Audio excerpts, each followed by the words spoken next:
அன்பான சொந்தங்கள் அனைவருக்குமே வணக்கம். பரபரப்பா போயிட்டு இருக்க கார்த்திகை தீபம் சீரியலை இன்னைக்கு மிஸ் பண்ணிடாதீங்க. அதாவது பாத்தீங்கன்னா, நம்ம சந்திராவையும் சிவனாண்டியும் பஞ்சாயத்துல காசை வெட்டி போட்டு பிரிச்சுட்டாங்க நம்ம சாமுண்டீஸ்வரி.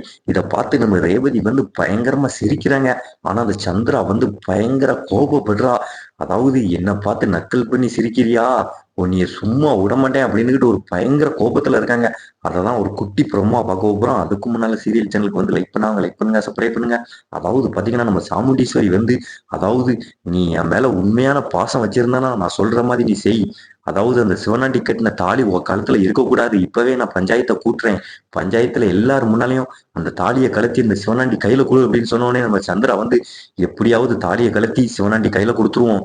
இதான் சரியான நேரம். அந்த வீட்டுக்குள்ள எப்படியாவது பேரணும், போய் இந்த குடும்பத்துல உள்ள எல்லாத்தையும் பழி வாங்கணும் அப்படின்னு அந்த சந்திரா வந்து சம்மதிச்சு, அதாவது ஊர் மக்கள் முன்னால தாலியை கலத்தி சிவனாண்டி கையில கொடுத்தா. ஆனா நம்ம சாமுண்டீஸ்வரி வந்து அதோட உடலை.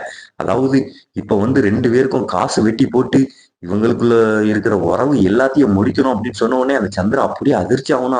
என்னது அப்படின்னுகிட்டு வேற வழி இல்லாம பல்ல கடிச்சுக்கிட்டு இருக்காங்க சந்திரா. சரி சம்மதிப்போம், இல்லைன்னா இவங்களை பழி வாங்க முடியாது அப்படின்னுகிட்டு. அதாவது பாத்தீங்கன்னா, சாமி முன்னால காசை வெட்டி போட்டு சிவனாண்டியும் சந்திராவையும் பிரிக்காங்க. அந்த சிவனாண்டி வந்து அதிர்ச்சியாகி போய் நிக்கிறான். அதுக்கடுத்து அந்த சிவனாண்டியை சந்திச்சு சந்திரா வந்து சொல்றா, என்னை மன்னிச்சிருங்க, வேற வழி தெரியல எனக்கு. அதாவது இவ்வளவு தூரம் பண்ணதுக்கு அந்த குடும்பத்தை நான் சும்மா விட மாட்டேன். எங்க அக்காக்காரி அந்த டிரைவர் பைய பொண்டாட்டி ரேவதி எல்லாரும் துடித்து சாகணும். அந்த ரேவதி நம்மளை பார்த்து நக்கல் பண்ணி சிரிக்கிறா. அதாவது காசு வெட்டி போட்டு நம்ம ரெண்டு பேரையும் பிரிக்கிறத பார்த்து அவ சிரிச்சாலே அதெல்லாம் என்னால தாங்க முடியல அப்படின்னு அந்த சந்திரா வந்து சிவனான்ட்ட சொல்றா. அதாவது நம்ம ரேவதி வந்து எதுக்கு சிரிச்சாங்கன்னா, ஏன்னா ஆல்ரெடி நம்ம கார்த்திகையும் ரேவதியும் அந்த சந்திரா இப்படிதான் திட்டம் போட்டு பிரிச்சா. பஞ்சாயத்துல காசு வெட்டி போடும்போது, அதாவது நம்ம ரேவதி வந்து அதை நினைச்சு பார்த்து அப்படியே சிரிக்காங்க. எங்களை மட்டும் பிரிச்சிங்களா, இப்ப அதே தண்டனையை நீங்களும் அனுபவிக்கீங்களா அப்படின்னுகிட்டு. அதாவது இன்னைக்கு பரபரப்பா போயிட்டு எபிசோட மிஸ் பண்ணிடுறாங்க. மறக்காம உங்க சேனலுக்கு வந்து லைக் பண்ணுங்க, சப்ஸ்கிரைப் பண்ணுங்க.